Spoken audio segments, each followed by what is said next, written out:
Bonsoir. Alors, petit montage pour me faire un petit chargeur de batterie maison rapidement avec des LM317.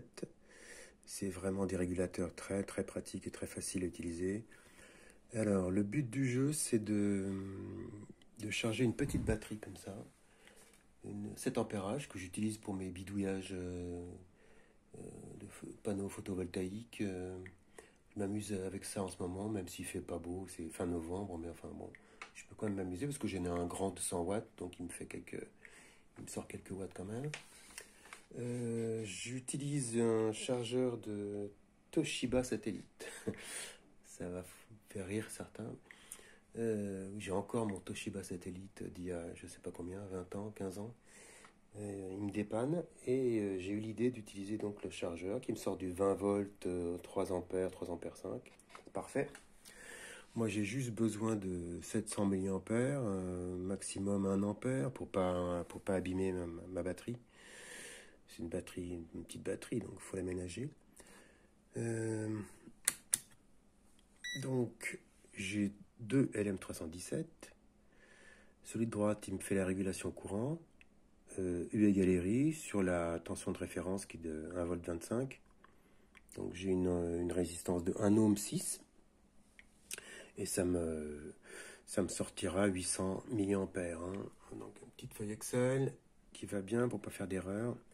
Les datasheets à côté on imprime des pages importantes. Voilà.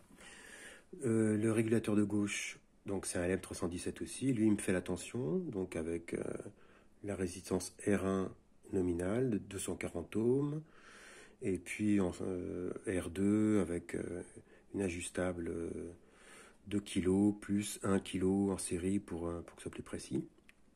Et donc ça me sort 13,8. C'est très stable comme ça, on peut sûrement l'améliorer, mais bon, moi je suis pas un pro. Il y a un petit condensateur électrolytique en sortie d'un micro. Bon, peut-être qu'on pourrait mettre plus gros, ça serait peut-être mieux, mais bon, je sais pas. Bon, là, il n'y a pas de charge de toute façon, donc je peux pas vous montrer le courant, mais il faut me faire confiance. De toute façon, c'est la loi d'Ohm. Et quoi d'autre? Donc le chargeur, donc j'ai coupé sauvagement